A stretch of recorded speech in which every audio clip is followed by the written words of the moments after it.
My first thought was, does ranking this after not watching it in the theater in 3D hurt it? And it may have, I suppose, because for those of you who remember when it came out, this movie was one of the first and probably the best to use 3D technology. Honestly, until Avatar: The Way of Water came out, it was pretty much unmatched. The only other one that I can think of that comes close to it is Life of Pi. And I don't know why more movies haven't been able to utilize 3D more effectively.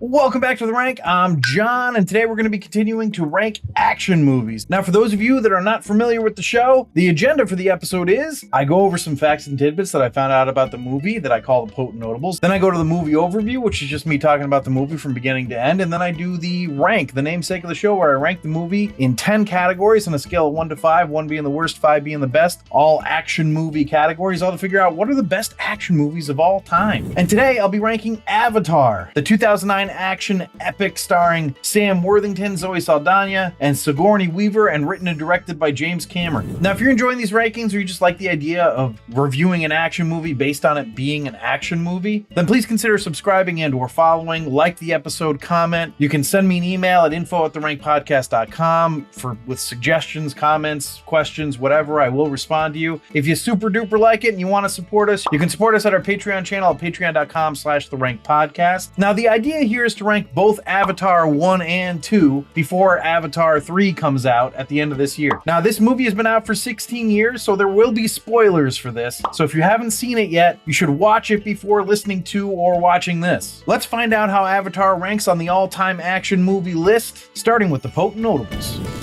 Potent notables.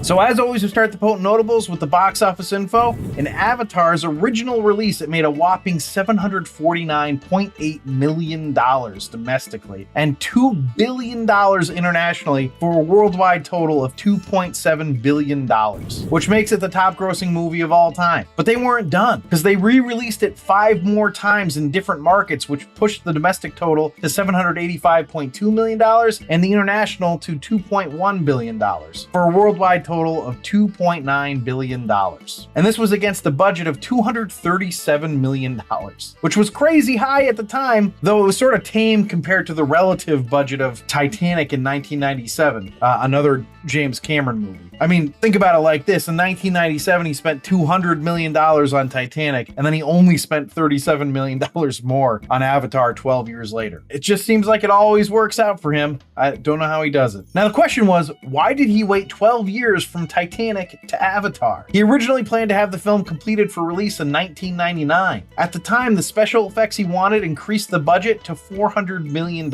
and no studio would fund the film, so it was shelved for 8 years. So James had this creative vision in his head for years before finally committing it to the screen. He spent a lot of time on the details, like the language of the Na'vi. The Na'vi language was created entirely from scratch by Dr. Paul R. Frommer. James Cameron hired him to construct a language that would be easily enunciable for actors to pronounce, but would not resemble any human language. Frommer created about 1,000 words. So then Cameron said to him, the Na'vi language must be entirely new, as it's supposed to be from another planet, and that it should sound nice to the audience. He didn't want any additional editing done to their voices and wanted them to sound authentic and not unnatural. So equipped with his vast knowledge of linguistics, Dr. Frommer understood what kinds of sounds the Na'vi language would or wouldn't have. Just like how the J and R sound don't exist in Korean, and in English the H sound is unaspirated. So in a similar vein, Frommer's conception of the new language totally avoided the sounds of ch, th, and sh. Additionally, Frommer had to decide on the language's syntax, or rules regarding word order. He came up with his own set of constraints and words to be used in the language of Pandora. The tongue took inspiration from the natural languages of the world to create a totally different spoken form. Now, if that doesn't interest you, I'm sorry, but my oldest is going to graduate college in 2027 with a degree in linguistics, and this is pretty damn cool in my opinion. So, now as for the physical design, the Na'vi were blue to create a conceptual parallel with traditional Hindu depictions of God, like Vishnu and his later avatars, a Sanskrit word meaning a manifestation of divinity in bodily form, such as Rama, Krishna, etc., but also because Cameron just likes the color blue. Cameron knew that their most alien features would be their scale and their color. As far as color, however, Cameron knew from the start that he couldn't go with his first choice. This is what he said. As for the color, green was taken. There was a long history of green aliens plus the Hulk, and the human colors, pinks and browns, weren't alien. SpongeBob was yellow. That pretty much left blue and purple. Purple is my favorite color, but I figured we'd use that for one of our main bioluminescence colors, which we did, associating it with Awa and anything sacred to the Na'vi. So Cameron also settled on blue for another special and more personal reason. Again, quote, also, my mom told me about this dream she had where there was a 10-foot tall blue woman with 6 breasts. Cool image. I drew her, but the 6 breasts thing didn't come out looking as good as it sounds, plus would mess with the rating. So anyway, blue. That's the whole quote. Now, what made Cameron decide that the technology had finally caught up to his vision was when he saw Gollum in The Lord of the Rings: The Two Towers in 2002. And yet it still took 7 years before it made it to the screen. Now, I'm going to limit the potent notables here because I'll end up ranking this again whenever I do the 2009 Best Picture nominees. So I want to save some for then as well. So I'll end it with the answer to this question. What's the detriment to having the top grossing film of all time? People sue you. He got sued 3 times in a 10-day period by people claiming he had stolen Avatar from other sources. He went 3 for 3 in defeating these lawsuits. To beat these lawsuits, James submitted a 45-page sworn declaration detailing the ways in which he came up with the idea, including such things as a drawing he made in the 11th grade called Spring on Planet Flora, which depicts an oversized jungle with a tiny spaceman walking one of many gigantic trees with interconnected branches. In college, he co-authored a script about a wheelchair-bound man who surgically removes all external sensory input so he can journey through his own mind and lands in an alien world. And in the late 1970s, he wrote a script called Xenogenesis that included fan lizard drawings virtually identical to the final design of the fan lizard in Avatar. Well, there you go. Those are all the potent notables. Whenever we do 2009, there will be more. There's tons of potent notables on this. But without further ado, let's go to the movie overview. So here we go, diving into Avatar again. Well, I guess not again for you guys with me, but for me, it's diving in again. My first thought was, does ranking this after not watching it in the theater in 3D hurt it? And you know, it may have, I suppose, because for those of you who remember when it came out, this movie was one of the first and probably the best to use 3D technology. Honestly, until Avatar: The Way of Water came out, it was pretty much unmatched. The only other one that I can think of that comes close to it is Life of Pi. And I don't know why more movies haven't been able to utilize 3D more effectively. Either way, I was worried that this might not hold up for me when I didn't have the cutting edge technology to fall back on. But we start off the movie, we get a ton of exposition right in the beginning. You have a whole bunch to get through. And Cameron discovered the way to do it was through scientific video journaling. Now, I don't know if it was the first to do it, but even though it's the highest grossing movie of all time, I think most people would think of The Martian for this brand of storytelling and exposition. Where The Martian followed Mark Watney, Avatar follows Jake Sully, an ex-Marine paraplegic. They get through the explanation of why we're following him quickly in the beginning. Apparently his identical twin brother was a scientist and they've hired him to take his brother's place to not lose the progress and expensive Avatar made for him after his brother was killed by a mugger. So off to Pandora we go. On Pandora, there's a population of indigenous humanoids called the Na'vi and a large corporate consortium that is trying to mine for the natural resources on their land, specifically unobtainium, which is just an hilarious name for a mineral. So the evil corporation is trying to get the native population to relocate from their home, which is a huge tree called Home Tree, so they can dig underneath it. Now, the interesting thing is that from the outside looking in, it looks sort of goofy, caricature-y, like, ooh, the evil corporation, but really it's just human nature. We've been doing it forever and it's kind of disgusting. Whether it's war in the Middle East for oil, or destroying a native population to get more land, or whatever. We just are always doing it, so it's a completely believable plot. Sully, when he comes in, has skeptics in the science team because he's not a brain. But Colonel Miles Quaritch sees an opportunity to utilize him as essentially a spy. A spy on the scientist, but then on the Na'vi as well when Sully gets stranded while out with the scientists in his avatar and ends up joining the Oyatakama tribe. Now this glances over the incredible visuals that we've experienced already in this movie. I mean, the avatars themselves are incredible, not to mention the world that Cameron has created, and as we continue we'll get to see more and more of this world, as well as the unique culture of the indigenous population. Well, unique might not be the best word because they're really just Native Americans in blue. They're like the Native American Blue Man group, except it's the Native Native American blue person tribe. I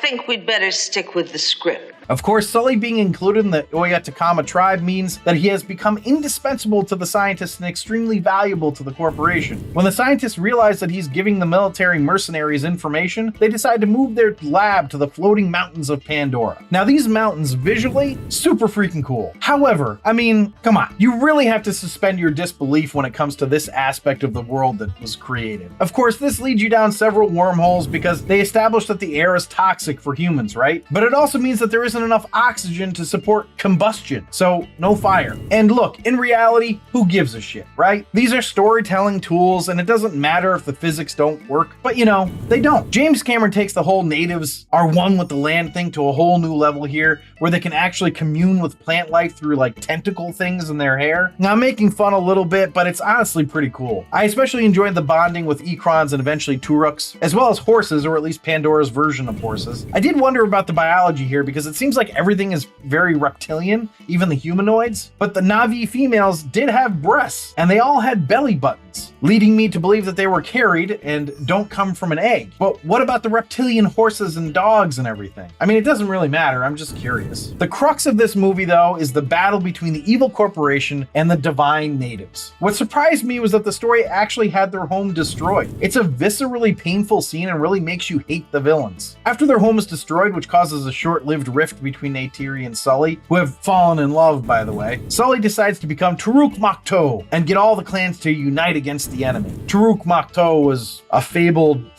he rode the bigger ones. Wow, what a wordsmith. You know what? You've seen the movie. Who hasn't seen this movie at this point, right?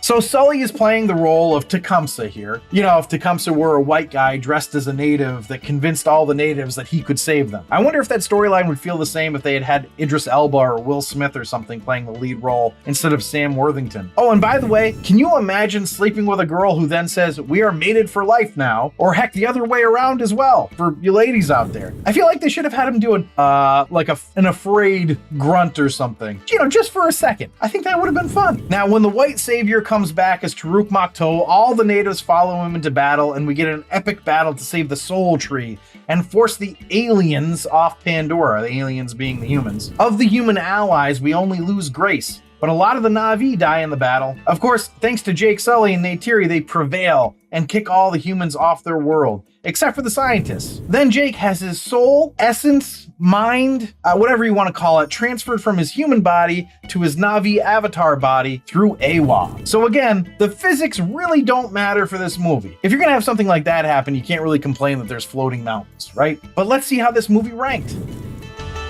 A rank. So the rank is where I rank the movie based on 10 categories: story, acting, originality, action sequences, film coherence, hero appeal, villain appeal / hatred, supporting characters appeal, the final showdown, and my rank. I rank it on a scale of 1 to 5, 1 being the worst, 5 being the best. And before I dive in here, if you're enjoying this episode, please leave a like down below. It really does help us out. But without further ado, let's get on to the ranking. The first category is story, which I gave a 4. It's basically a white savior story, which makes it sound bad, and probably because the savior ring the white guy is doing is to a made-up race of people. I just like it. It feels very similar to Dances with Wolves with more action. I really like the story. The only fix I would make is to make Sully be more of a helpful spy instead of the Turuk Makto. Like, maybe he facilitates Neytiri in becoming Turuk Makto, basically moving it away from being so clearly a white savior story. But anyway, let's go to acting, which I gave a 4. The acting is really good throughout. I have no complaints with anyone, really. I do think that it felt stiff and silly at times. I think Sam Worthington was fine, but I can't help but wonder if someone else might have done it better. You know, I know he'll never see or hear this, but at the same time, I always feel like, oh, it's mean to say. Sam, if you do hear this, I thought you were really good in it. I just think that we don't really get to experience you becoming Na'vi instead of the story telling us you did, if that makes sense. And that could be the CGI's fault too. I mean, I don't know how much emotion you could really show on your face when you're a giant blue alien. So let's go to originality, which I gave a 3.75. Now, I already said this has strong Dances with Wolves vibes. I mean, the white guy comes to save the lives of the natives or whatever other minority group has been done a bunch of times. So from that standpoint, it's not really that original. However, James Cameron's utilization of film technology in 3D is just incredible. Without that, it's probably a 2 or lower, to be honest, but with that, it's nearly a 4. So let's go to action sequences, which I gave a 4.5. The action sequences are excellent. There are times, though, where you get the feeling that you're watching a CGI fight, because you are. For the most part, it doesn't feel like CGI fighting, which is pretty impressive. So let's go to film coherence, which I gave a 3.75. Normally, for a movie this long, I would be saying length, but I never really felt like it was too long. There's only one scene where I remember thinking, okay, this is a lot of this, which is when they're flying on the Ekrons for the first time and Cameron is reveling and showing you the world he has created. But even that led to a plot point about the soul tree, so, you know, really well done there. There are some other questions that came up for me though, like how are they able to get communications through an area that they can't use missile guidance or navigational equipment? Obviously, it's very cool visually to see floating mountains, but, well, I mean, how?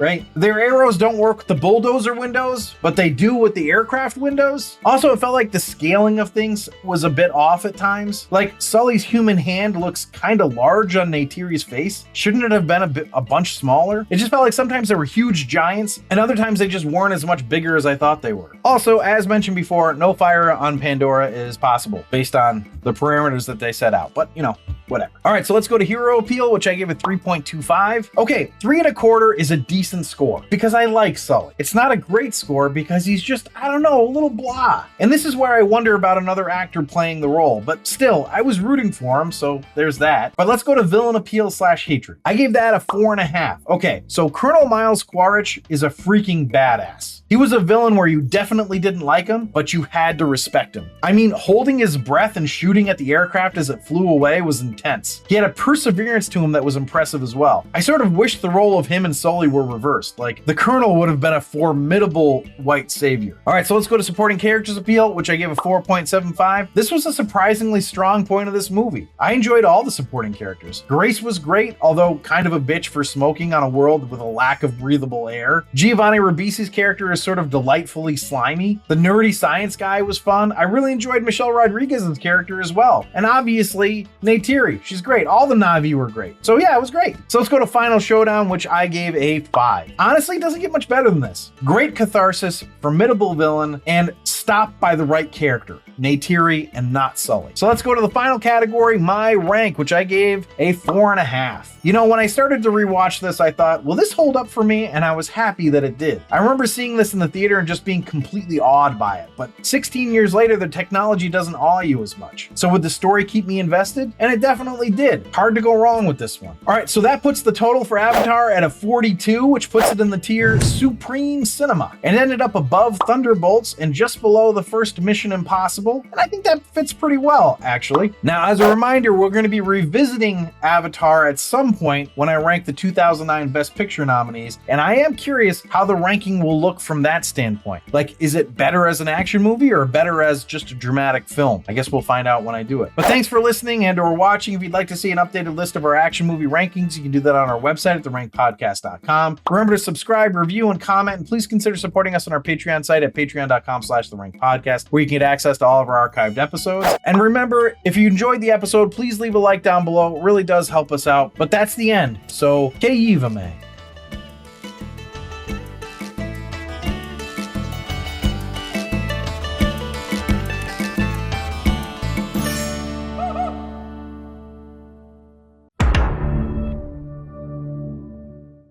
Purple is my favorite color, but I figured we'd use... Purple is my favorite color, but I figured we'd use that one for my... Purple is my favorite color, but I figured we'd use one of our main bioluminescence colors, which we did. No, god damn it. Take 3. Purple is my favorite color, but I figured we'd use that for one. Fuck. Should we take a break? Purple is my... I can't even get into it now. Many unbearable hours later. Purple is my favorite color, but I figured we'd use that one for our main bioluminescence. Fuck, I almost got there. Come on, man, pull it together. Purple is my favorite color.